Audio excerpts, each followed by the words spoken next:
Ethan Blackwood was 37, and he could buy this tiny little town outright if he wanted to. That Friday afternoon in July, he was driving a black Cadillac Escalade down a lonely dirt road in the middle of Montana. He'd just finished a secret meeting in Seattle. The kind of meeting no one was allowed to know about, not even the people closest to him. His usual Maybach was far too recognizable, so he'd taken one of his men's cars instead, chosen a roundabout route through Montana to avoid being tailed, and brought no bodyguards so he wouldn't draw attention. This was how Ethan moved whenever he needed to travel in the dark. But today, the dark couldn't protect him from something much simpler. The engine began to make a strange sound, then smoke started to rise from the hood, then the vehicle died right there on the road. Ethan stepped out and stared at the smoking Escalade as if it had betrayed him. There was no signal on his phone. All around him were wide-open grasslands and, far off in the distance, the Rocky Mountains capped with snow. Not a single person. Not a sound. Except the wind. He stood there, in a $5,000 suit and glossy Italian leather shoes, on a dirt road scorching under the July sun, and he didn't know what to do. Ethan Blackwood, the man who could end a life with a single nod, now stood powerless beside a silent engine. He was a master of the underworld, but on this dirt road, his command meant nothing to a broken machine he couldn't control. He mocked himself in his own head, good at ordering deaths, useless at fixing his own ride. Then the boy appeared. A child, maybe 7 years old, walked out from the distant stretch of dirt road ahead, wearing a t-shirt with a race car on it, and a pair of faded jeans. In his hand, he carried a black toy SUV, oddly similar to the Escalade that was smoking beside them. The boy was alone, walking with the calm confidence of someone who knew every blade of grass along this road. He stopped in front of Ethan, and looked up at him, with big brown eyes that held not a trace of fear. That surprised Ethan, because nearly everyone who met his gaze was afraid. But this child wasn't. He just studied Ethan with bright, innocent curiosity, then tilted his head toward the smoke and said a single sentence that would change Ethan Blackwood's life forever. "My mom can fix it. She can fix every kind of car," the boy said with pure confidence. Ethan looked at the small child standing alone on an empty road, offering help with a kind of pure, everyday sincerity, as if it were the most normal thing in the world. The boy didn't know who he was. He didn't know what the hands in front of him had done. He only saw a grown man who needed help, and something inside Ethan's chest, in the place he'd believed had died a long time ago, suddenly began to stir. If you're ready for this story, please hit like to support me. Share this video with anyone who loves stories that reach straight into the heart. And don't forget to subscribe to the channel so you won't miss the next stories. Ethan looked at the little boy standing in front of him, and in that instant, he suddenly remembered another boy. A boy who had once had eyes just as clear, who had once believed this world was a good place, who had once thought his parents would always be there to protect him. That boy was Ethan, 23 years earlier, before everything collapsed. Ethan Blackwood was born into an ordinary middle-class family in the suburbs of Chicago. His father, Raymond Blackwood, was an accountant working for a large construction company in the city. His mother, Catherine, taught literature at the local high school. They lived in a 2-story house with a small yard, where his mother grew roses, and his father built a swing for Ethan to play on every afternoon. Ethan's childhood was filled with laughter. He was a strong student, played basketball on the school team, and dreamed of becoming a lawyer to defend justice like the heroes in the movies. Every night, the family gathered around the dinner table, his father talking about work, his mother asking about school, and Ethan feeling like the luckiest child in the world. He didn't know how fragile that happiness really was. Everything changed the year Ethan turned 14. While doing his job, his father accidentally discovered that the construction company he worked for was actually a front for laundering money for a criminal organization. Numbers that didn't add up, funds coming from unclear sources, phantom projects that existed only on paper. Raymond was an upright man, and he decided to go to the police. It was a deadly mistake. That fateful night was a bitterly cold winter night. Ethan was doing homework in his room when he heard the front door being kicked open. His mother screaming, his father shouting his name, then heavy footsteps pounding up the stairs. His mother burst into the room, her face drained of color, her hands shaking as she pushed Ethan into the closet. In a choking voice, she told him he had to hide in there, not come out. No matter what happened, he could not come out. She loved him. Then she shut the closet door. Through the narrow crack of that door, Ethan saw everything. Masked men dragged his parents into the room. They beat his father, demanded to know what he knew, what he had told the police. His father didn't give them anything, not a single word. Then a gunshot rang out. His father fell. His mother screamed and threw herself over her husband's body. A second gunshot. His mother collapsed beside his father. Blood, so much blood, spread across the floor, seeped through the gap beneath the closet door, and touched Ethan's feet. He didn't dare breathe. He didn't dare cry. He didn't dare move. He stayed in that closet all night, listening to them ransack the house, hearing them laugh and talk as if they had just finished something ordinary, hearing their car pull away, and when everything went quiet, he still didn't dare come out. He sat there in the dark with the smell of his parents' blood, until dawn light slipped through the crack. The 14-year-old Ethan died that night. The one who stepped out of the closet the next morning was someone else entirely. Constantine Vance found Ethan 3 days later. He was a mafia boss, a rival to the organization that had killed Ethan's parents. Constantine didn't come out of compassion or pity. He came because he saw something in the eyes of the boy curled up in the police station, refusing to speak to anyone. He saw a fire of hatred, a fire he knew could be forged into a deadly weapon if honed the right way. Constantine told Ethan he knew who had killed his parents, and he could teach him how to take revenge. Ethan looked at the stranger with eyes that no longer knew fear, and he nodded. From that day on, Ethan was trained to become a warrior. For 10 long years, he learned everything: martial arts, firearms, strategy, psychology, business, how to read people, how to manipulate, how to survive in a world where trust was the rarest luxury. Constantine taught him that emotion was weakness, that love was what people used to stab each other in the back, that if he wanted to survive he had to become stronger than everyone who wanted to harm him. Ethan learned and learned, until he was no longer an ordinary human being at all. At 24, Constantine died of heart disease, leaving the entire empire to Ethan.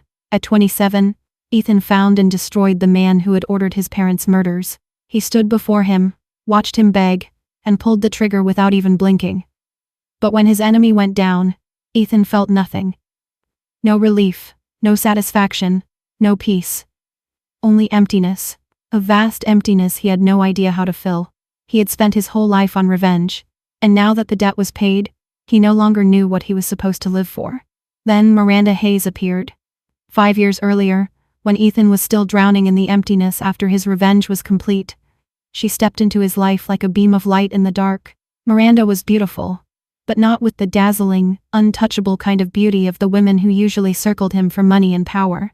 She had glossy brown hair, clear blue eyes, and a gentle smile that made Ethan feel as if he was being truly seen for the first time in so many years. Miranda was the manager of a restaurant Ethan frequented. She didn't know who he was, or at least she acted as if she didn't. She didn't bow her head to him, didn't look afraid when she met his eyes, didn't flatter him or try to win him over. She treated him like an ordinary man, and that drew Ethan in with a strange force. He started coming to the restaurant more often, not because of the food, but because he wanted to see her, wanted to hear her voice, wanted her to smile at him. They began dating. Miranda listened when he spoke, without judging, without fear. Even when she learned he wasn't a good man, she said everyone had a past, and the past didn't define who a person was. For the first time since his parents died, Ethan let someone step into his heart. He told her about that fateful night, about the 14-year-old boy hiding in a closet, about a pain he'd never spoken aloud to anyone. Miranda cried as she listened to his story, and she held him, promising she'd never leave him. Ethan believed her. He loved her with everything that was still left inside a heart that had gone hard. He even thought about walking away from it all, leaving the underworld behind, living an ordinary life beside her. 2 years together, and Ethan thought he'd finally found shore after years at sea. Then the truth was exposed. One night, when Ethan came home earlier than expected, he discovered Miranda on the phone in the bedroom. She didn't know he was standing outside the door. She was reporting on him, his schedule, his secret meetings, his weaknesses. The person she was speaking to was Frank Moretti, Ethan's greatest enemy, the man who was doing everything he could to bring him down. Miranda hadn't entered Ethan's life by chance. She'd been planted there, trained, assigned the mission of getting close to him, and collecting information. Every loving word, every kiss, every night beside him, every tear she'd shed while listening to his story, all of it had been performance. Ethan stood there, hearing every word, and felt his heart break for the second time. The first time was when his parents were killed. This time hurt more, because this time, he'd opened the door with his own hands and let the enemy walk in. He'd handed Miranda the knife himself and let her drive it straight into his heart. Ethan dealt with Miranda the way he dealt with any traitor. He didn't go into details, and there was no need to. All that's known is that after that night, Miranda vanished from this world, and with her went the last part of Ethan that still knew how to love. That night was the last time Ethan cried. After that, he swore he'd never let anyone close again. His heart froze completely, colder than a Chicago winter. 10 years after inheriting Constantine's empire, Ethan Blackwood became one of the most powerful and feared bosses in the city. He had everything people dreamed of. A vast mansion with dozens of bedrooms, and he used only one. Luxury cars lined up and filling the garage. Watches, suits, shoes, all of it, the most expensive designer labels. Beautiful women surrounded him at every party, ready to do anything just to catch his attention. But Ethan didn't trust anyone. He slept with a gun under his pillow. Security cameras throughout the house. Bodyguards standing watch, 24 hours a day, 7 days a week. He didn't eat food, other people cooked, didn't drink liquor, other people poured, and he never sat with his back to the door. He had everything, and he had nothing. That was why today, on this lonely dirt road in Montana, Ethan was traveling alone. Even Sam, his most loyal right hand, had been kept in the dark about this trip. For the first time, Ethan was truly alone with his secrets. He chose to drive alone, to take a long route through remote countryside, to bring no bodyguards, to let no one know where he was. Because Ethan Blackwood didn't trust anyone enough to let them see him when he had nothing protecting him. And now he was standing in front of a 7-year-old boy, with clear, unguarded eyes. A boy who'd just said his mother could fix anything. Ethan found himself wondering whether anything in this world could fix a heart as shattered as his. Oliver didn't wait for Ethan to answer. The boy took his hand as naturally as if they'd known each other for years, and started tugging him along the dirt road. Ethan startled at the feel of that small hand fitting neatly into his. It was warm, soft, and utterly trusting. How long had it been since someone touched him with no agenda at all? How long since he'd felt trust this pure? He couldn't even remember. Oliver chattered the whole way. He told Ethan about his mom, about the garage, about his grandfather who'd passed away, about cars whose names he knew by heart. He said his mom was the best in the world, that she could fix any kind of car, that her shop was called Porter's Garage, and his grandfather had left it to her. Ethan listened, not because he cared about the details, but because the boy's clear, bright voice soothed him in a strange, unexpected way. The dirt road carried them past endless green fields, with the snow-covered Rocky Mountains in the distance. A light wind moved through, bringing the scent of dry grass and wildflowers.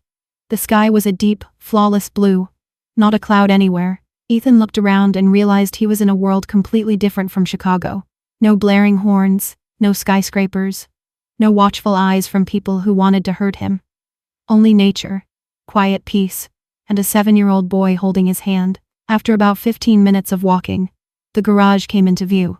It was an old building, but tidy. Its white-painted walls yellowed with time. A hand-painted sign hung out front that read Porter's Garage Est. 1987. The paint faded, but still easy to make out. A few old cars sat outside waiting for repairs.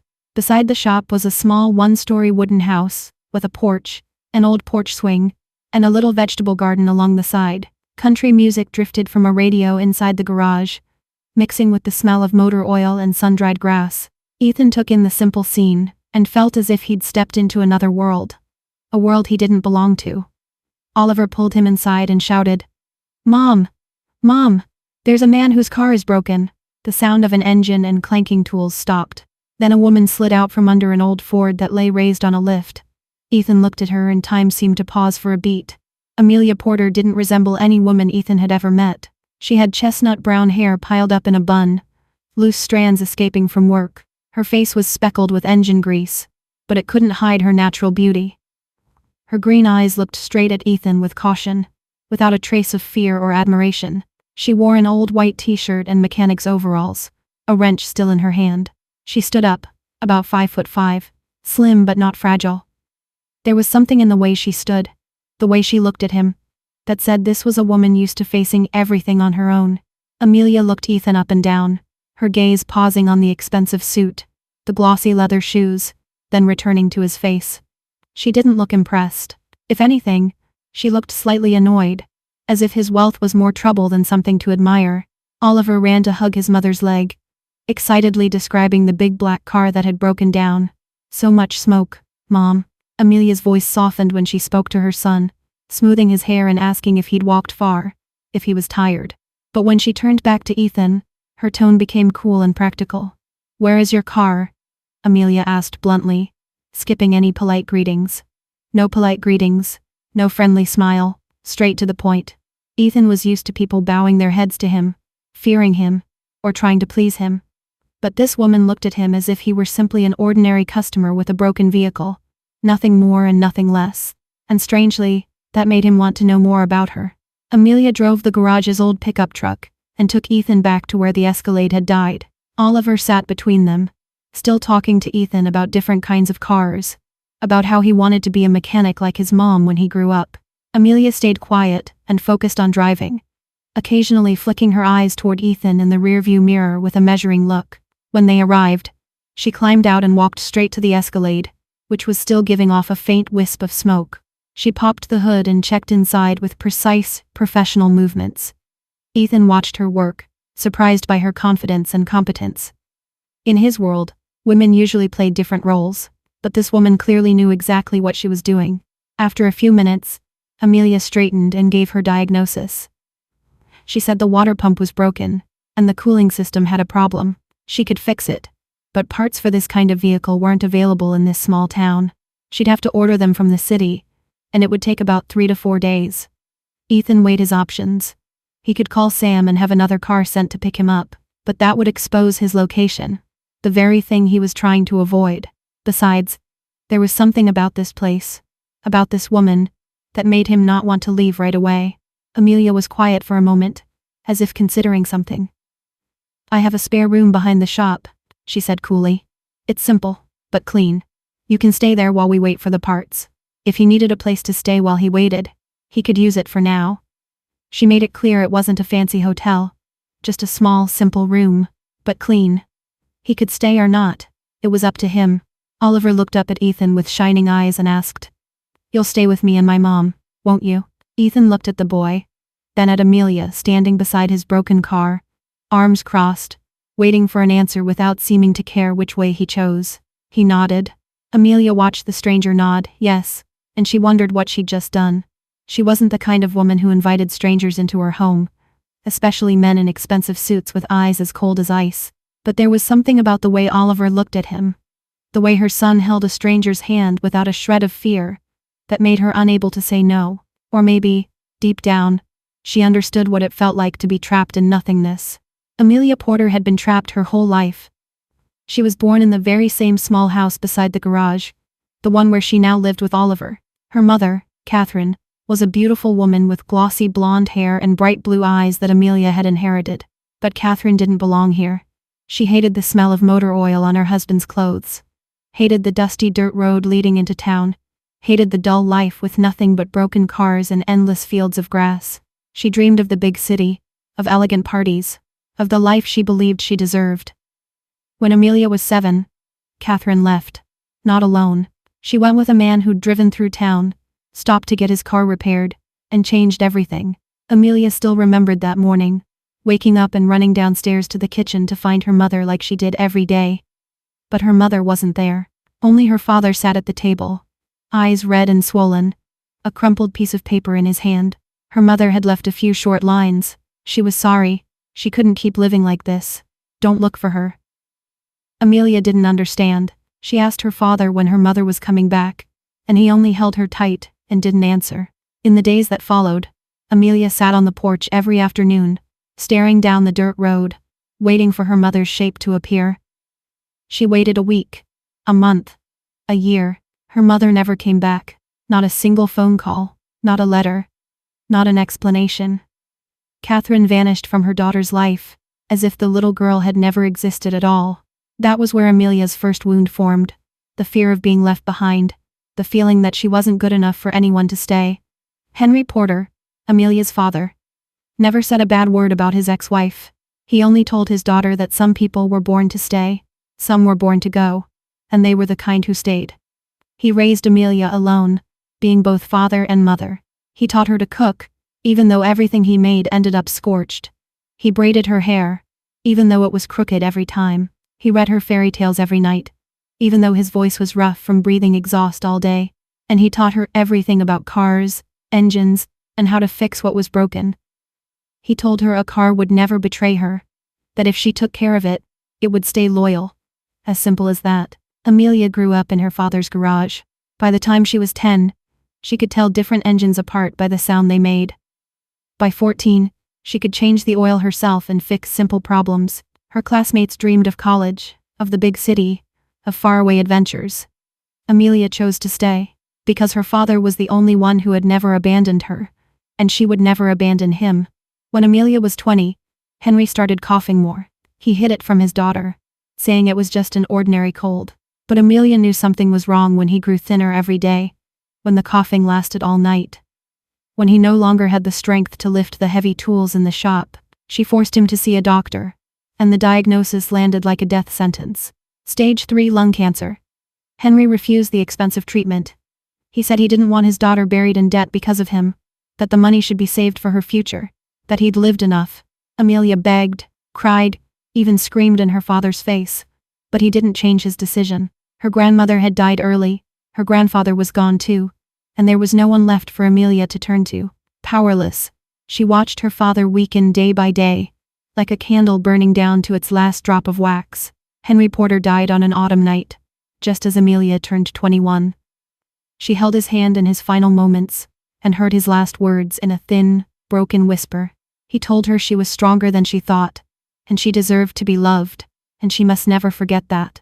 Then he closed his eyes, and Amelia became completely alone in this world.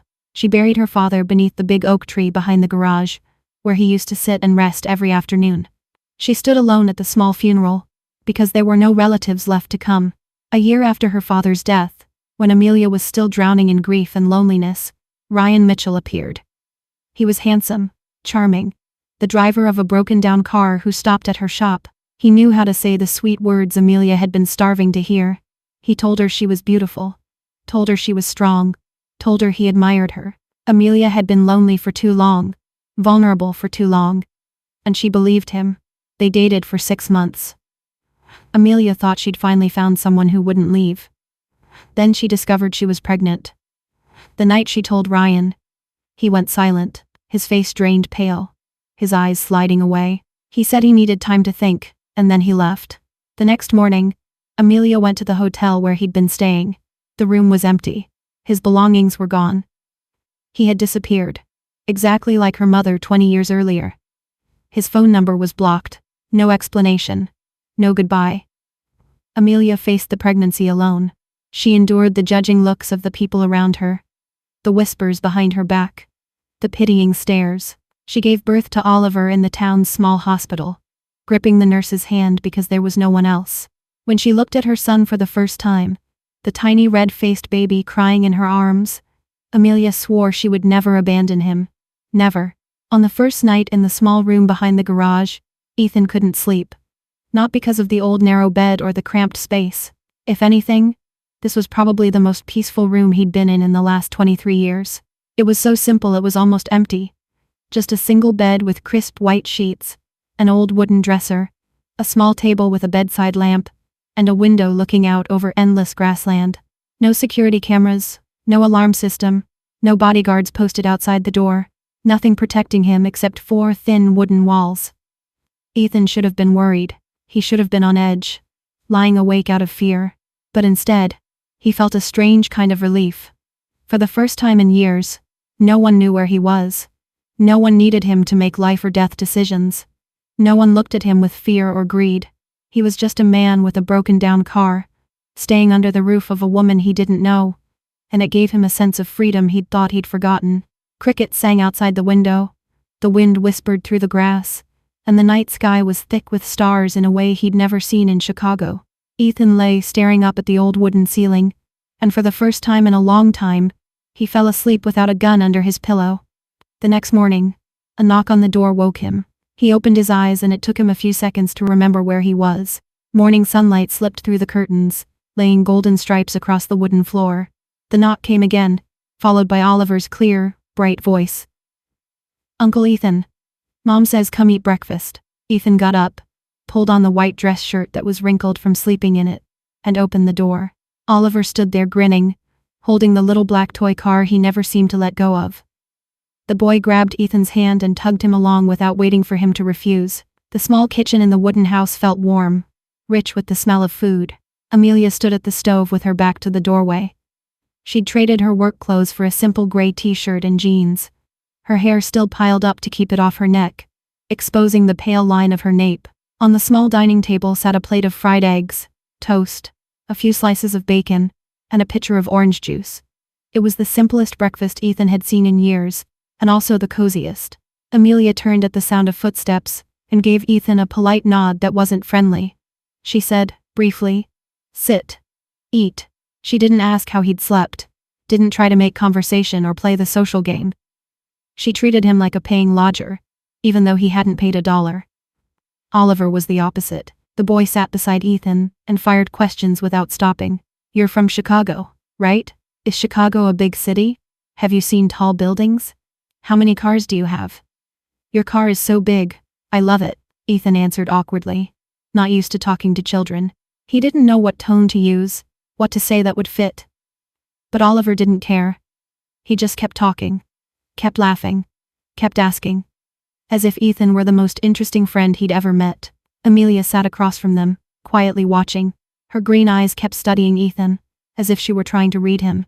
But there was a moment, very brief, when Oliver asked something silly, and Ethan didn't know how to answer. And Amelia smiled.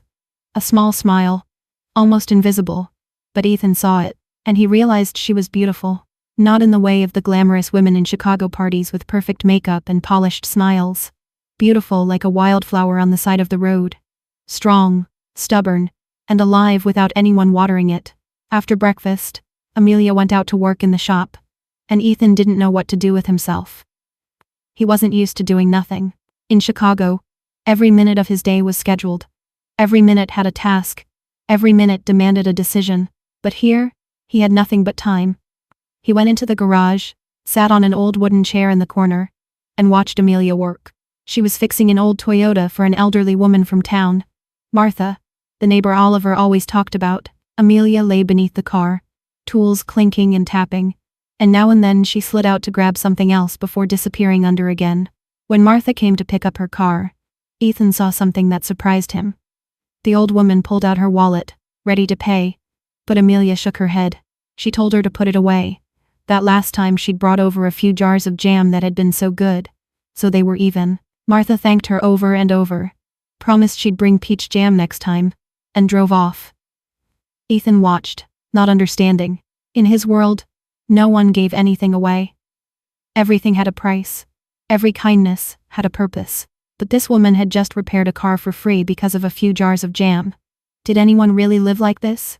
That afternoon, Ethan went back to the Escalade to get a few personal things. He walked along the dirt road, taking in the quiet and the clean air. When he reached the car, he opened the door and pulled out a small bag with a change of clothes and a few necessities he always carried.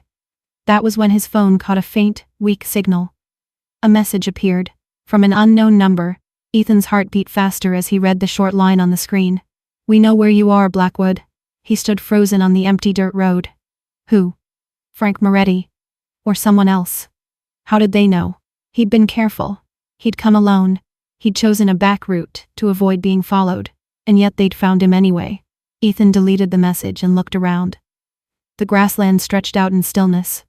Not a soul in sight. But he knew that peace could be nothing but a mask. He should leave immediately. He should call Sam, have someone sent to pick him up, vanish from this place before they arrived. He should stay far away from that innocent mother and child before they were dragged into a war that wasn't theirs. But when Ethan walked back toward the garage, Oliver ran out to meet him. The boy's face was smudged from ice cream, his grin wide, showing a new baby tooth coming in. He asked where Ethan had gone, said he'd been waiting forever, said Mom bought him ice cream. Did Ethan want some too? Ethan looked at the innocent child standing in front of him, and he couldn't walk away. The next morning, Ethan had barely stepped out of his room when Oliver was already waiting. The boy took his hand, eyes shining, and said his mom was really busy fixing customers' cars, so Ethan should play with him. Amelia stood in the garage doorway, watching her son with worry, as if she wanted to stop it. But before she could say anything, Oliver had already tugged Ethan into a run. The boy said that today he was going to show Ethan his kingdom, and Ethan would be the very first special guest ever allowed inside. Ethan didn't know how to react. No one had ever invited him into their kingdom, especially not the kingdom of a 7-year-old. But the small hand gripping his, the excitement in Oliver's voice, made him unable to refuse. He let the boy lead him across the backyard, then along a narrow path through tall grass that reached his waist. Their first stop was a small hill behind the house. Oliver hauled Ethan up, huffing with excitement as he went. When they reached the top, Ethan understood why the boy called it a kingdom. The whole valley opened out below them. Fields of deep green grass, snow-capped mountains in the distance, a sky so blue it looked painted. Not a cloud anywhere. A light wind brushed past, carrying the scent of wildflowers and dry grass. Oliver spread his arms wide and spun on the hilltop, laughing out loud. He said this was where he came when he felt sad, because from here, he could see the whole world. Ethan watched the child being happy over something so simple, and his chest tightened with a feeling he couldn't name. After that, Oliver led Ethan to a small stream running with a soft, rippling sound through a thin patch of woods. The boy bragged that there were giant fish here, as big as his arm, always. But when Ethan looked down, he saw only tiny fish darting in the water. He didn't say anything, only nodded and agreed that yes, they were really big fish. Oliver grinned, proud that he'd made a grown man believe him. They kept walking until they reached the big oak tree where Oliver's grandfather had made a swing for him.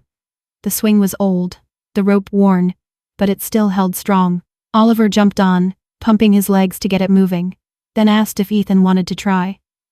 Ethan shook his head and said the swing was only for Oliver.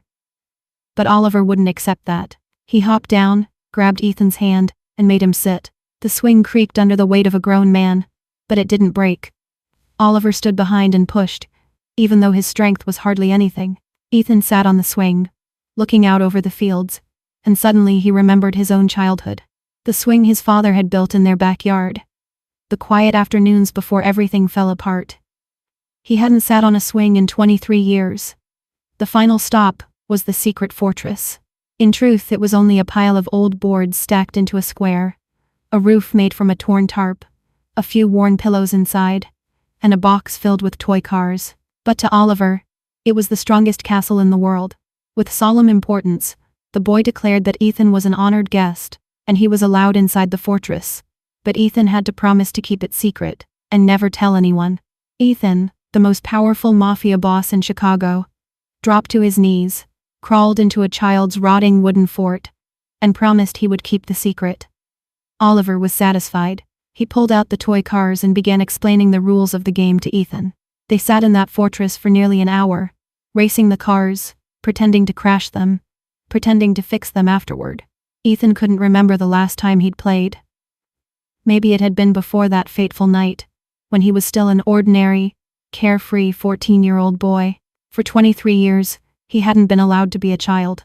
But today, inside a rotting wooden fortress in the Montana fields, he was allowed to be a child again, if only for a moment. That afternoon, when Oliver grew tired and fell asleep on the couch inside the house, Ethan went out to the garage. He saw Amelia struggling with a heavy engine, trying to lift it, not strong enough on her own. Without thinking, he stepped in, placed his hands on the other side, and helped her raise it. Amelia looked at him in surprise, and said his hands would get dirty. Ethan shrugged and answered that his hands had been dirtier than this, many times over. A sentence with two meanings only he understood. They worked together in silence. Amelia gave directions, and Ethan followed. His hands were clumsy with unfamiliar tools, but he learned fast. When they finished, Ethan looked down at his hands smeared with motor oil and felt a strange satisfaction. For the first time in his life, he'd done something useful that had nothing to do with violence or power.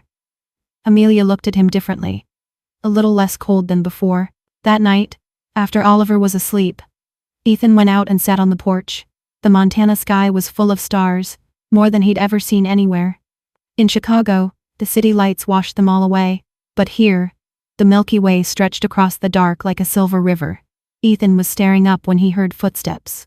Amelia came out, holding 2 cups of hot tea. She handed one to him, then sat down in the chair beside him. The silence lasted, but it wasn't uncomfortable.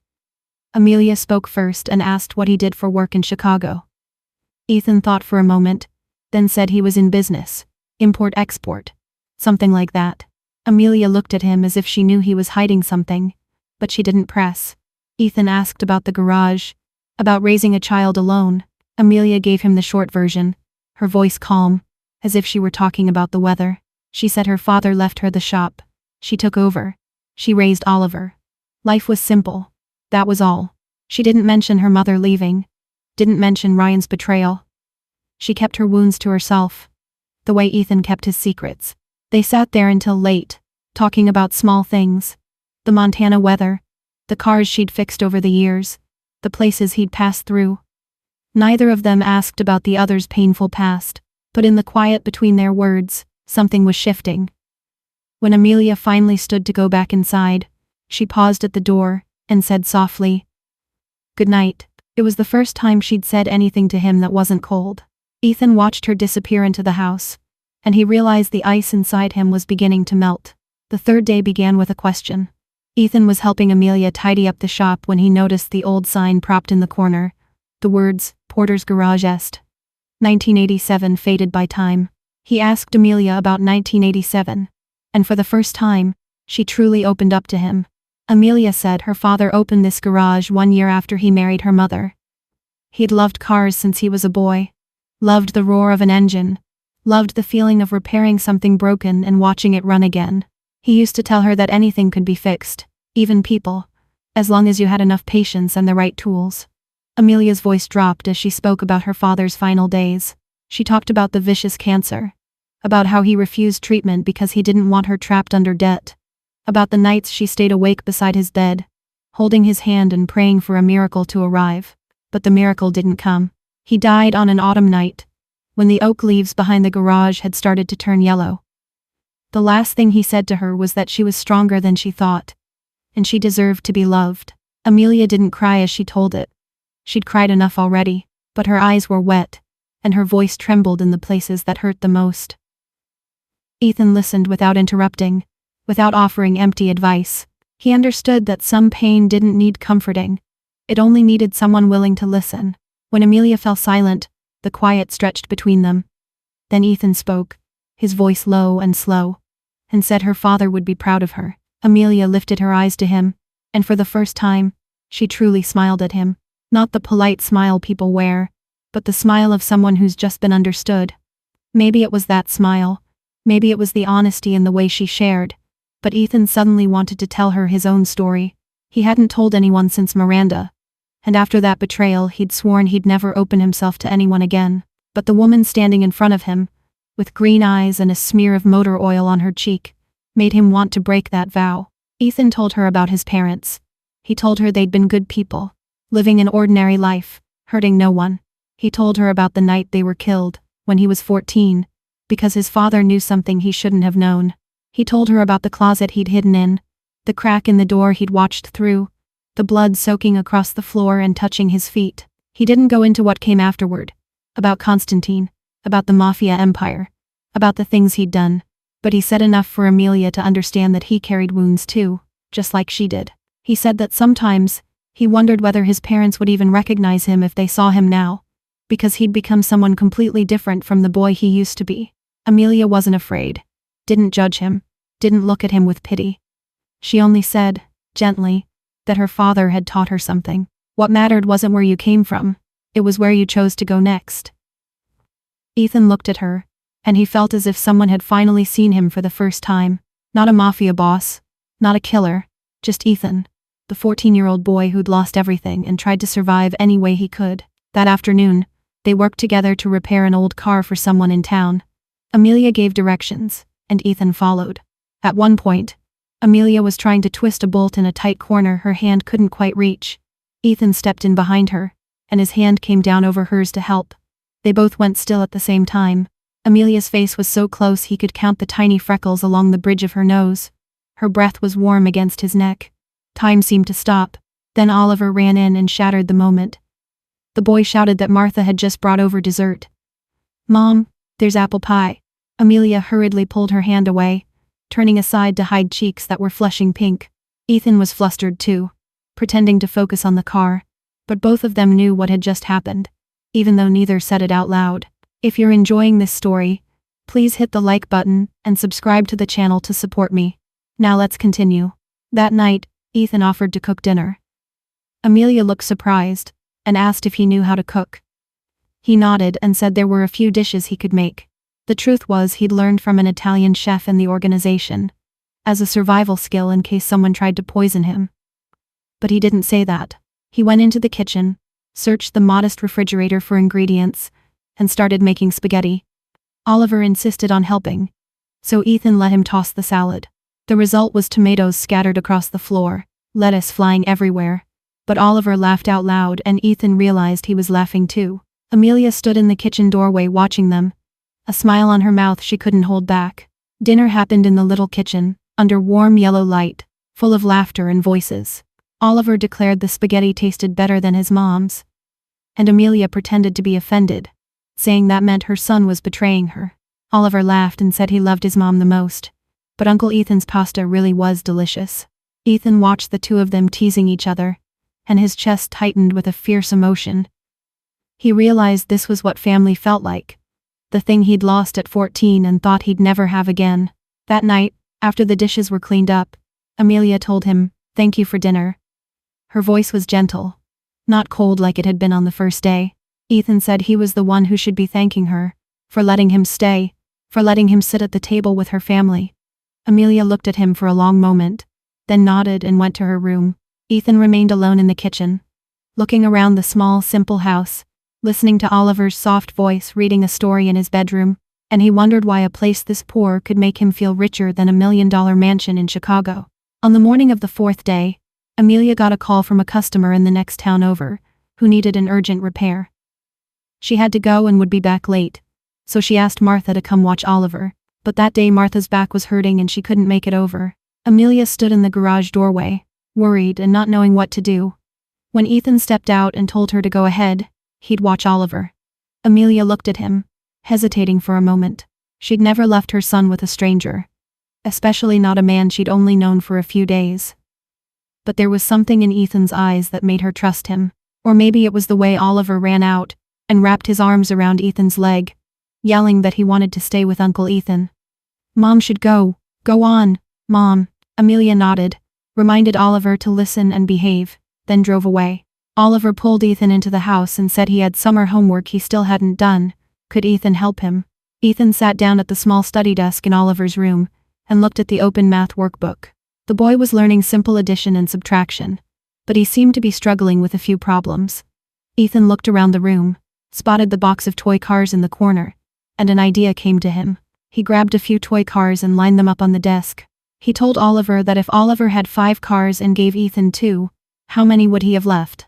Oliver looked at the cars, counted on his fingers, and his eyes lit up. 3 cars. Ethan nodded and praised him, told him he was smart. They kept going through the rest of the problems, Ethan using the toy cars to illustrate, and Oliver understood much faster. The boy beamed every time he got one right, proudly asking, "See, Uncle, am I good? I can do it now." Ethan couldn't remember the last time he'd felt happy over something as simple as a child solving a math problem correctly. Amelia came back earlier than expected. She parked, stepped inside, and stopped at Oliver's doorway. The sight in front of her caught in her throat. Her son sat beside Ethan, their heads bent together over the workbook, Ethan patiently explaining while Oliver listened with fierce concentration. Oliver finished a problem, looked up at Ethan with pure pride in his eyes, and Ethan ruffled the boy's hair with a rare smile on his mouth. Oliver had never had a father figure. From the day he was born, it had only been his mother. Amelia had tried to be everything, mother and father both, but she knew there were things she could never replace. She'd watched her son play alone, while other children played with their dads. She'd heard him ask why he didn't have a father like Timmy, and she hadn't known how to answer. For 7 years, Oliver had lived with the absence of a man in his life, and now, seeing her son so happy beside Ethan, Amelia felt her heart tighten. She was afraid. Afraid because she was starting to feel something for this man. Afraid because she knew he would leave. Return to his own world. Afraid that if Oliver grew too attached, he would suffer when Ethan disappeared. The way Ryan had disappeared. The way her mother had disappeared. She couldn't let her son go through abandonment one more time. Amelia was standing there with her thoughts in chaos when the phone in the garage rang. She went out to answer it, a customer asking about a repair, but through the garage window, she saw a black SUV she didn't recognize pass by, slowly, as if watching. She didn't think much of it, because sometimes unfamiliar cars did pass through a small town like this, but Ethan was different. He was sitting inside with Oliver, when he heard the sound of an unfamiliar engine. Instinct honed over 23 years made him stand up fast and move to the window to look out. The black SUV rolled slowly past the garage, its tinted windows hiding whoever was inside. Ethan memorized the license plate in his mind, his eyes narrowing. The vehicle didn't stop. It kept going toward the end of town and disappeared. But Ethan knew. He knew it wasn't a local's car. That SUV was too new, too expensive, too wrong for a poor town like this, and the way it moved, slow and searching, made him certain they'd found him. The threatening message from the day before hadn't been empty words. Ethan turned back into the house, and his face had changed. The warm smile he'd worn while helping Oliver study was gone. In its place was cold alertness, eyes like gray steel calculating. Oliver noticed the shift and asked, "Uncle, what's wrong?" Ethan tried to smile at the boy, said it was nothing. He'd just remembered he had something to handle. But in his mind, questions spun in a tight circle. Who were they? Men sent by Frank Moretti? Or someone else? How long had they known he was here? And most of all, what should he do next? Leaving immediately might keep Amelia and Oliver safe. But if they'd watch long enough, they'd know the mother and child mattered to him, and they'd use that as leverage. Staying might protect them, but it might also drag them into danger. Ethan stared out the window in the direction the black SUV had vanished. The ghosts of his past had found him, and he didn't know whether he had the strength to protect the people he was beginning to care about. The next morning, Ethan got up earlier than usual. He'd barely slept, lying awake all night thinking about the black SUV and what it might be bringing with it. He decided he would tell Amelia he had to leave. That he would come up with some reason to get out of here before things turned worse. But when he stepped out of his room, Oliver was already waiting with a wide grin, asking if Ethan would keep teaching him today. Ethan couldn't bring himself to say no. He told himself just one more day, and then he'd go. Ethan sent Oliver over to Martha's house to play, because the boy insisted on going to see the newborn kittens she'd just had. Ethan wanted the child away from the garage in case something happened. Amelia stayed in the shop working, and Ethan sat in the corner like he did every day. But his eyes never left the road in front of the building. Near noon, the black SUV came back. This time it didn't roll past. It pulled in and parked right in front of the garage. Ethan sprang to his feet, his fighting instincts snapping on instantly. Amelia was under a car and couldn't see anything. Ethan stepped out of the shop and planted himself in front of the entrance, waiting. The SUV door opened. A man got out wearing a black suit and sunglasses, carrying the posture of someone who was used to violence. Ethan recognized immediately that he was one of Frank Moretti's men, not because he knew the man's face, but because he knew the type too well. The man walked into the shop and looked around with open contempt. He saw Amelia sliding out from under the car, and he smiled. In a falsely sweet voice, he asked Amelia if she could help him, because he was looking for a friend. A man, early to mid-30s, dark hair, maybe he'd stopped by here a few days ago. Amelia stood up, still holding her wrench, and looked at the stranger with caution. She said a lot of people came through. She couldn't remember them all. The man moved closer, his smile disappearing, replaced by something threatening. He asked if she was sure, because his friend was very important, and he was certain the man was somewhere around here. Amelia stepped back, tightening her grip on the wrench. She wasn't afraid, but she knew something was wrong. That was when Ethan came in. He appeared from the back of the shop, his steps quiet but decisive. His voice cut through the air, cold as ice, asking if the man hadn't heard her say she didn't know. The man turned, and when he saw Ethan, something changed in his eyes. The contempt vanished, replaced by recognition and fear. He knew who Ethan was. He knew he was standing in front of a man who could have his entire family erased with a single phone call. Ethan walked forward, one slow step at a time, each step like a countdown. He didn't raise his voice. He didn't need to. His tone was low and heavy, each word carved into the air. Go back and tell Moretti. If he wants me, he knows where to find me. But if any of you set foot in this town again, I'll send you home in a body bag. The man swallowed, trying to keep his composure but failing. He backed away, stammering that he'd only been ordered to confirm the location. He didn't mean to cause trouble. Ethan took one more step, closing the distance to only a few handspans. He looked straight into the man's eyes, and whatever the man saw in Ethan's gray stare made him tremble. That wasn't the gaze of a businessman or an ordinary man. That was the gaze of someone who'd seen death hundreds of times, and no longer knew fear. Ethan added one more sentence, his voice almost a whisper, but clear enough for every word to land. He said this was the only warning, and he didn't say things twice. The man nodded quickly, retreated to the SUV, and drove away as if he were being chased by ghosts. The black SUV disappeared at the end of the dirt road, leaving a cloud of dust behind it.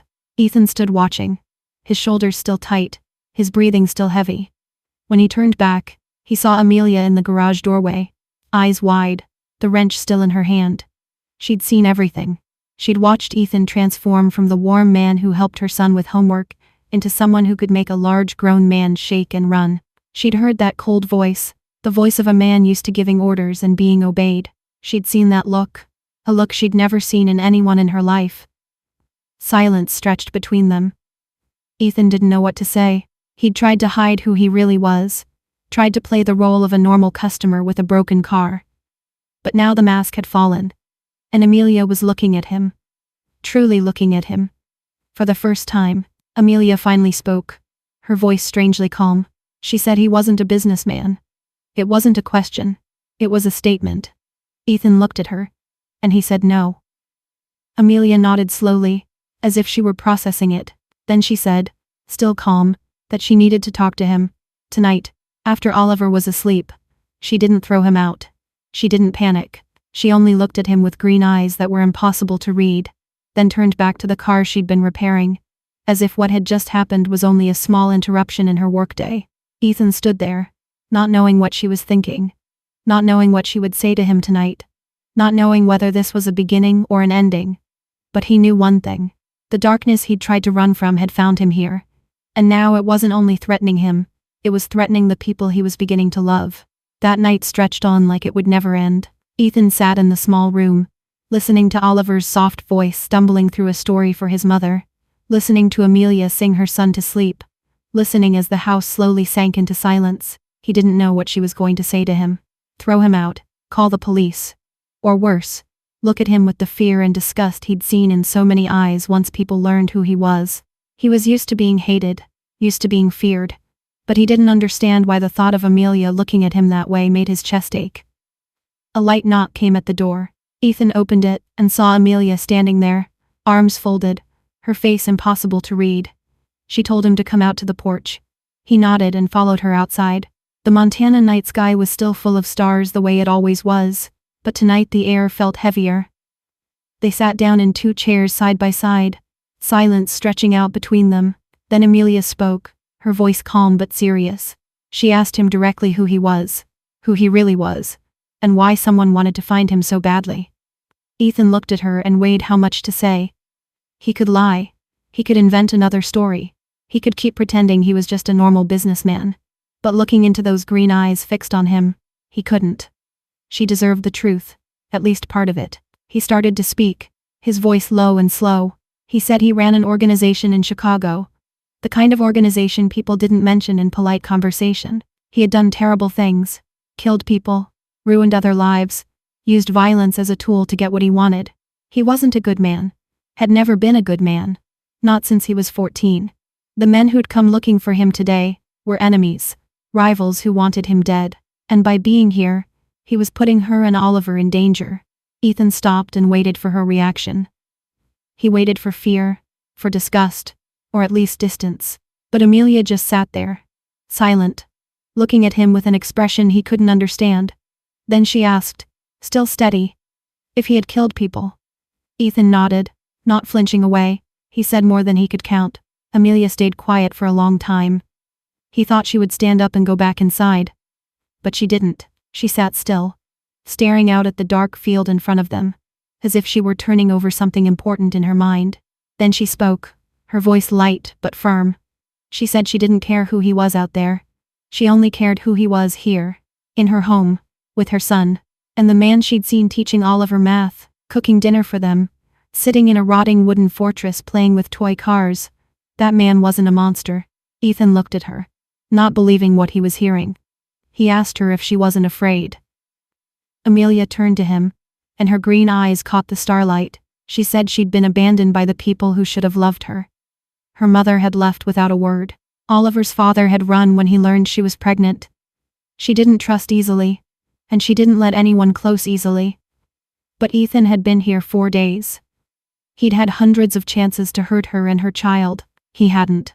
Instead, he'd taught her son, cooked for her, helped her work, and today he'd driven away a man who might have brought danger to her door. She didn't know who Ethan was in Chicago, but she knew who he was here. Something inside Ethan cracked open, not with pain, but with relief, like a thick sheet of ice that had wrapped around his heart for years was slowly melting. He didn't know what to say. He couldn't find words big enough for what he was feeling. Amelia watched him for a moment, then continued, her voice softer. She told him to stay, at least until the car was fixed. After that, he could go wherever he wanted. But for now, she wasn't sending him away. She stood up and moved to go back inside, but she paused at the door. She looked back at him and added one more thing. She said everyone had a past, and what mattered was what a person chose to do with the present. Her father had taught her that. Then she went inside, leaving Ethan alone under a sky full of stars, with a heart beating in a way he'd thought he'd forgotten. The 5th day began with a subtle shift between Ethan and Amelia. After the night of facing the truth, they no longer kept the distance they had before. Amelia no longer looked at him with guarded eyes, and Ethan no longer tried to play the part of a stranger. They worked together in the garage, talked more, laughed more. Oliver was delighted to notice the change, the boy running back and forth between them, tugging one hand and then the other, as if he were trying to pull them even closer. That afternoon, while Oliver was playing over at Martha's, Amelia and Ethan sat to rest in the shop after finishing a customer's car. Amelia suddenly spoke up, her voice gentle but edged with bitterness. She told him about Ryan, Oliver's father, the man she'd never mentioned before. She told him about the loneliness after her father died, about how vulnerable she had been when Ryan appeared with sweet words and a charming smile. She thought she'd finally found someone who would stay, someone who wouldn't leave the way her mother had, but she'd been wrong. The night she told him she was pregnant, Ryan went silent. He didn't say a word, only stared at her with panic in his eyes, then walked out. The next morning he was gone as if he'd never existed. Not a message, not a call, not an explanation. Amelia faced the pregnancy alone, gave birth alone, raised Oliver alone for the last 7 years. She spoke in a steady tone, as if she were telling someone else's story. But Ethan could see the pain in her eyes. Anger surged in his chest, and his hand curled into a fist. In a low voice that carried a dark promise, he said that if he ever met Ryan, Ryan would regret being born. Amelia looked at him, and for the first time, she smiled at his threat. Not because she wanted Ryan harmed, but because she knew Ethan meant it. And that made her feel protected in a way she had never truly felt before. That night, an unexpected storm rolled in. Rain in Montana wasn't like rain in Chicago. It was fiercer, louder, with thunder cracking across the valley. Oliver had been afraid of thunder since he was small, and the boy cried and begged to sleep with his mother. Amelia held him close, soothing him, and began to sing. Ethan stood in Oliver's doorway, not meaning to watch, but Amelia's voice wouldn't let him leave. It was thin and tender, nothing like the strong woman he saw every day. She sang an old song, maybe one her father had once sung to her, and in that song Ethan heard the purest love a mother could give her child. When Oliver finally fell asleep, Amelia laid him down, tucked him in, and kissed his forehead. She stepped out, and found Ethan standing there. She didn't look surprised, as if she'd known he was there all along. Together they went out to the porch and watched the rain pouring down over the fields. The sound of it was loud. The thunder had moved farther away, and the air was cool and damp. Ethan said softly that she was a wonderful mother.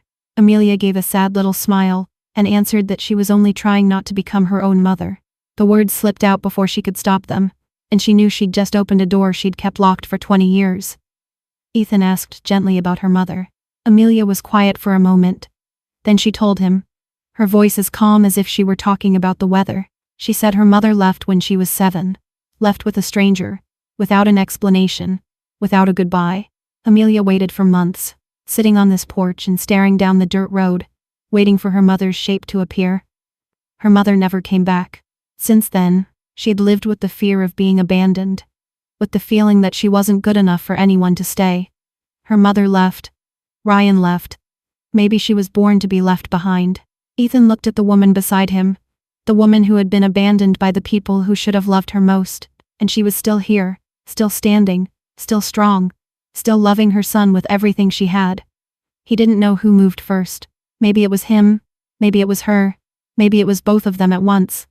But suddenly, their lips met. The first kiss was gentle, trembling, like two people learning how to trust again from the beginning. The rain kept pounding the porch. The cold wind moved through, but they didn't feel cold. They only felt warmth, felt healing, felt as if the broken pieces inside them were slowly being put back together. When they pulled apart, Amelia looked at him, her eyes shining. In a whisper, she said he would leave. He would go back to Chicago. Ethan didn't deny it, because he knew it was true. He only answered that he knew. But right now, he was here. Amelia closed her eyes, nodded, and let him hold her in the rainy night. They stood there for a long time. Two lonely people finding each other in the storm, not knowing what tomorrow would bring, and not wanting to think about it. Only the present, only tonight, only each other's arms, with the sound of rain and the warmth spreading through them. On the morning of the 6th day, the parts finally arrived. Amelia got up early and started working on Ethan's Escalade. She worked in silence. Her hands practiced as she removed pieces, replaced them, checked everything twice. Ethan stood there watching her, and he realized he didn't want the car fixed. He wanted it broken forever. He wanted time to stop. He wanted to stay here in this small garage with the brown-haired woman and the 7-year-old boy, forever. But time didn't stop for anyone. Near noon, Amelia shut the hood, wiped her hands on an old rag, and told Ethan the car was done. She said it in a flat, ordinary tone, like she was reporting a routine job, but she didn't look him in the eyes. Ethan nodded, walked to the vehicle, opened the door, and slid into the driver's seat. He turned the key. The engine purred smoothly, as if nothing had ever happened. The Escalade was ready to take him back to Chicago, back to his empire, back to the life he'd built over the last 23 years. But he didn't want to go. That evening after dinner, Ethan was sitting on the porch watching the sunset when Oliver ran out. The boy climbed up beside him, small legs swinging, his black toy car still in his hand. He stayed quiet for a long time, which was rare for a child as talkative as Oliver. Then he spoke, his voice small and trembling. He asked if Uncle Ethan was leaving soon. Ethan didn't know how to answer. He looked at the boy beside him, the child who had pulled him into his life with one simple sentence on a dirt road 6 days ago. He nodded and said, maybe. Because the car was fixed now. Oliver lowered his head and stared at the toy car in his hands. Then he looked up. Big brown eyes meeting Ethan's. And he asked a question that felt like a hand squeezing Ethan's heart. He asked if Ethan would be his dad. Ethan couldn't breathe. He stared at the 7-year-old, looking at him with pure hope. A child who had never had a father. Never known what it felt like to be loved and protected by a man. Oliver kept going, his voice shaking more. He said he liked Ethan. Ethan taught him, played with him, cooked noodles for him. He had never had a dad, but he thought if he did have one, his dad would be like Ethan. Something inside Ethan broke open. He pulled the boy into his arms and held him tight, trying to hide the tears rising in his eyes. He told Oliver the boy was the bravest kid he'd ever met, and that Oliver's mother, his mother, was extraordinary. He wanted to promise the boy he would stay, that he would be his father, that he would never leave, but he couldn't, because he knew those promises might be broken, and he didn't want to become another man who abandoned Oliver. After Oliver went back inside, Amelia stepped out. She'd heard everything. She stood in the doorway looking at Ethan with red-rimmed eyes, and Ethan knew what she was about to say would hurt. Amelia walked over and sat down beside him. She was quiet for a moment, as if searching for the right way to say what she had to say. Then she spoke, her voice shaking but firm. She said he had to go, Ethan. He looked at her, not understanding. She continued, her eyes wet but her tears not falling yet. She said she had feelings for him. She wouldn't deny that. Last night, that kiss, she didn't regret it, but she had Oliver. Oliver was everything to her. The reason she lived. The only person she had left in this world. The men who had come looking for him. They were dangerous. If they came back, if they hurt Oliver because of Ethan, she would never forgive herself. She couldn't risk her son, not for anyone, not even for Ethan. Ethan wanted to argue, wanted to say he would protect them, that he wouldn't let anyone hurt them. But he knew Amelia was right. His presence was a danger. He was the danger. He had lived in darkness for years, and now that darkness was threatening the people he'd begun to love. Amelia looked him straight in the eyes, her voice firm but full of pain. She told him to go back to Chicago and deal with whatever he had to deal with. She didn't know what it was, and she didn't want to know. But when he was safe, when the people who wanted to hurt him were no longer a threat, her door would still be open. Until then, he couldn't stay here, not because she didn't want him, but because she had no right to put her son in danger. Ethan understood. She wasn't sending him away because she didn't love him. She was sending him away because she loved Oliver more than anything. And that made Ethan respect her more than anyone he'd ever met. He nodded, his voice low and thick. He said he understood, and he promised he would come back. Not an empty promise, but an oath from a man who had just found a reason to live differently. Amelia looked at him, and the tears finally fell. She whispered that she would wait. But not forever. If 3 months passed and he didn't come back, she would understand. They sat there together, looking up at the Montana night sky one last time, not knowing what tomorrow would bring, but knowing that tonight was all they had. The last night stretched on like it would never end, and yet it was as brief as a single breath. Ethan and Amelia sat together on the porch, neither of them saying much, simply letting the presence of the other fill the silence. They both knew that when the sun rose, everything would change.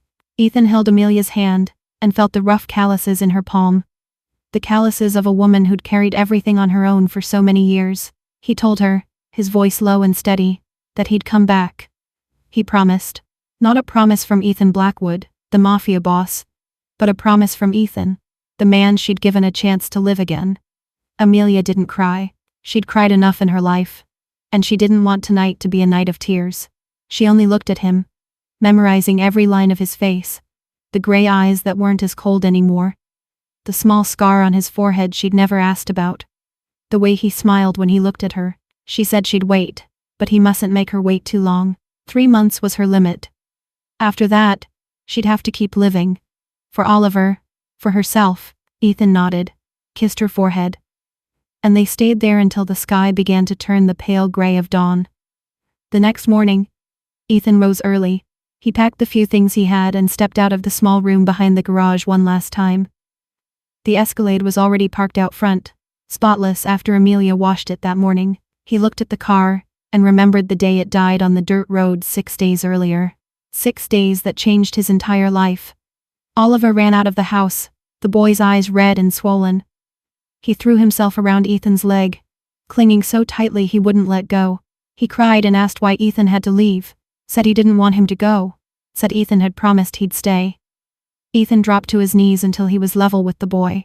He wiped Oliver's tears, and told him he promised he'd come back. He had something to do far away, but when he finished, he'd return. Did Oliver believe him? Oliver looked at him with big brown eyes, full of tears and full of hope. And he asked if Ethan truly promised, if he wasn't lying like Oliver's father had. That question cut Ethan like a knife.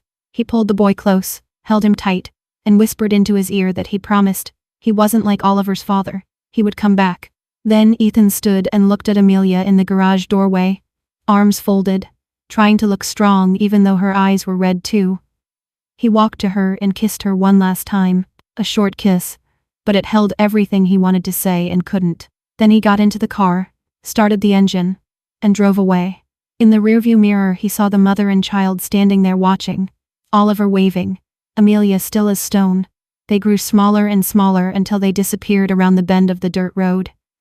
Ethan returned to Chicago with one goal: to deal with Frank Moretti and every threat so he could go back to Montana without putting Amelia and Oliver in danger.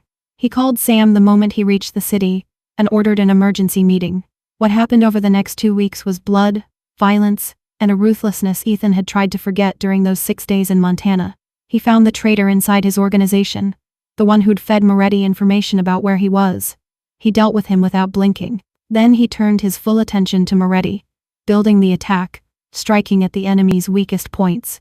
Moretti fell on a rainy night in Chicago, ending a war that had lasted for years between the two organizations. Ethan stood at the top of his empire, but power didn't satisfy him the way it once had. He began rearranging everything, handing responsibilities over to Sam, little by little, preparing for a different future. Every night, no matter how busy he was, Ethan called the garage's landline, the old phone line, the signal sometimes unsteady, but Amelia's voice and Oliver's voice on the other end were the only things that kept him clear-headed. Oliver talked about what happened at school, about Martha's cat that had just had kittens, about getting a perfect score in math because he used the way Uncle Ethan taught him. Amelia talked about the cars she fixed, about Montana weather turning with the season, about missing him without ever saying the words out loud. Those short calls became the reason Ethan made it through each day. He marked each day on his calendar, counting down until everything was settled, until he could return to the dirt road that led to the small garage where his heart was waiting. 3 months passed like a long dream filled with anxiety and waiting. Amelia counted every day, even though she didn't want to admit it. Every morning when she woke up, she looked out at the dirt road in front of the garage and wondered if today would be the day he came back. Every time she heard a car go by, her heart would jump, then fall, when it wasn't the black Escalade. The nightly calls grew less frequent during the final week, and then they stopped completely. Amelia didn't know what had happened. She didn't know whether Ethan was safe. She didn't know whether he still remembered her and her son, or whether he'd gone back to his old life and forgotten the tiny town in Montana. She told herself she'd prepared for this, that she'd known he might not return, that she wouldn't shatter if he vanished like the other men in her life. But deep down, she knew she was lying to herself. On the last day of the 3rd month, when Amelia had almost given up hope, a vehicle appeared on the dirt road. Not the sleek black Escalade she remembered, but an older green Ford F-150, as ordinary as any truck she'd ever repaired. Oliver was playing in the yard, and didn't pay much attention at first, until the truck stopped in front of the garage, and a man stepped out. The boy shot upright, eyes wide, then shouted so loudly it echoed across the valley. "Mom, it's Uncle Ethan. Uncle Ethan is back." Amelia ran out of the garage, still holding a wrench, her heart beating out of control. She saw him and almost didn't recognize him. Ethan wasn't wearing an expensive suit anymore. No glossy leather shoes. He wore a simple flannel shirt, faded jeans, and worn boots. His hair was longer than before, with a few strands of silver she didn't remember seeing, but his gray eyes were the same. And when he looked at her, there was no longer the coldness of a mafia boss in them, only the warmth of a man coming home. Oliver threw himself into Ethan's arms, crying and laughing at the same time, asking over and over if Ethan was really back, if he wasn't going to leave again, if he would stay with Oliver and Mom forever. Ethan lifted the boy up and held him tight, saying he was back. He'd kept his promise. He wasn't going anywhere now. Then he set Oliver down and walked toward Amelia. But she stepped back. Amelia looked at him, her green eyes full of conflict. She wanted to run to him, to hold him, to cry against his shoulder, to tell him how much she'd missed him. But the fear of being abandoned again held her in place. Over the last 3 months, she'd protected herself by rebuilding the wall around her heart. And now that he was standing here, she didn't know whether she could tear that wall down again. Her voice shook as she tried to stay calm. She told him he couldn't just show up like this. 3 months, Ethan. 3 months, when she didn't know if he was alive or dead. The last week he didn't call, and she thought he'd forgotten them. She'd prepared herself for the idea that he wouldn't come back. She couldn't keep opening her heart only to be hurt again. She'd endured enough. Ethan understood. He knew she was afraid, knew she'd been betrayed too many times to trust easily. "I had to go completely dark that final week, Amelia. If I had made even one signal, Moretti's men could have tracked it straight to this garage. I stayed silent to keep you and Oliver safe. I never forgot you, not for a second." He stepped closer, not rushing her, giving her time. He explained that he hadn't called during the last week because he was finishing everything, putting things in order so he could leave Chicago for good without looking back. Moretti had been dealt with. Every threat had been handled. He'd handed the empire to Sam. He wasn't a mafia boss anymore. He was just Ethan. A man with an old truck who wanted to live an ordinary life beside the woman he loved and the child he thought of as his own. Amelia shook her head, tears starting to spill even though she didn't want them to. She asked how she was supposed to know he was telling the truth. How was she supposed to know someone else wouldn't come looking for him tomorrow? How was she supposed to know he wouldn't disappear again? Oliver stood between them, looking from his mother to Ethan. Sensing something was wrong, he stepped forward, took his mother's hand, gripped it tight, and spoke with a seriousness far beyond any 7-year-old. He said, "Mom, Uncle Ethan kept his promise. He said he would come back. And he came back. My dad, my old dad, left and never came back. Grandma left and never came back. But Uncle Ethan is different. He promised and he kept it. You tell me we have to give people a chance. Give him a chance, Mom." Amelia looked at her son, a child sharper and more sensitive than his years. She looked into Oliver's eyes and saw the absolute trust he had in Ethan, saw the hope for a whole family he'd been aching for across 7 long years. Then she looked at Ethan, into the gray eyes fixed on her with every ounce of honesty a man could offer. In his gaze she saw the fear of being rejected, the truth without disguise, the love he carried for her and Oliver, and she understood that he was afraid too, that he was taking a risk too, that he was placing his heart in her hands, and hoping she wouldn't crush it. Amelia let out a breath, tears still falling, but the corners of her mouth began to lift. In a choked voice, she said that if he left one more time, she would drive to Chicago herself, and drag him back by the collar with a wrench. Ethan laughed, the brightest laugh he'd had in 23 years. He stepped in, and pulled her into his arms, holding her tight as if he would never let go.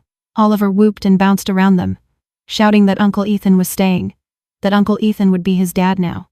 Amelia cried into Ethan's shoulder, but these were tears of happiness, of relief, of finally being allowed to trust someone without the terror of being abandoned. And Ethan held her, held Oliver, held the new life he'd thought he would never deserve. 1 year after Ethan returned to Montana, the small garage in the town of Willow Creek was busier than it had ever been. The old sign had been replaced with a new one, still hand-painted on wood in the Porter family tradition, but the lettering now read Porter and Blackwood Garage.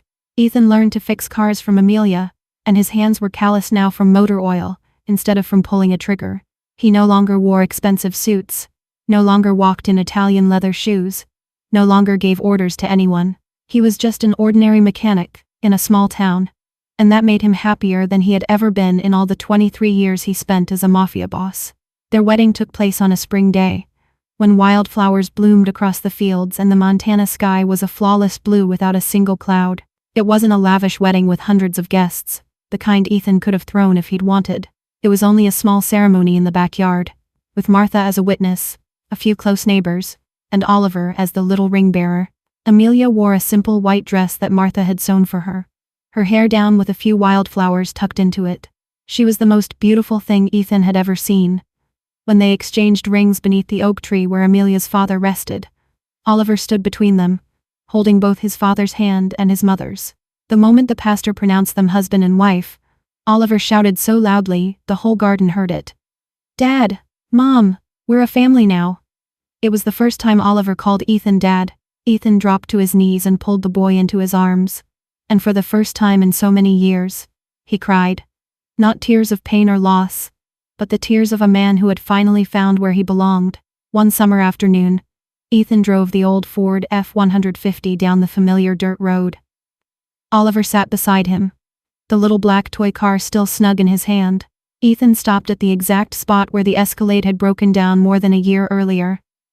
Father and son stepped out and stood there, looking at the wide grassland and the snow-capped Rocky Mountains in the distance. Oliver asked, "Dad, why are we stopping here?" Ethan looked at his son, smiled, and told him about that day. The day a 7-year-old boy appeared on a lonely road, holding a toy car, and said one simple sentence that changed Ethan's whole life. "My mom can fix it." Oliver grinned, proud to be part of that story. Ethan ruffled his hair and told him he'd been right that day. His mom could fix it. She didn't just fix his car, she fixed his heart too. The heart he'd believed was shattered beyond repair. And Oliver was the one who led him to her. Oliver was Ethan's little angel. They stood there for a long moment, father and son staring out over the fields, savoring the peace they'd both traveled a long road to find. Then they climbed back into the truck and drove home. back to Amelia waiting for them at the garage with a smile on her lips and dinner half finished on the stove. Sometimes, the breakdown that feels like bad luck is what leads you straight to where you belong. Sometimes, a dead engine on an empty road is the universe telling you to stop, telling you your home is here. And sometimes, a 7-year-old boy with a black toy car is the only one who can see what the rest of the world misses. That anyone can be healed, as long as someone is willing to pick up a wrench.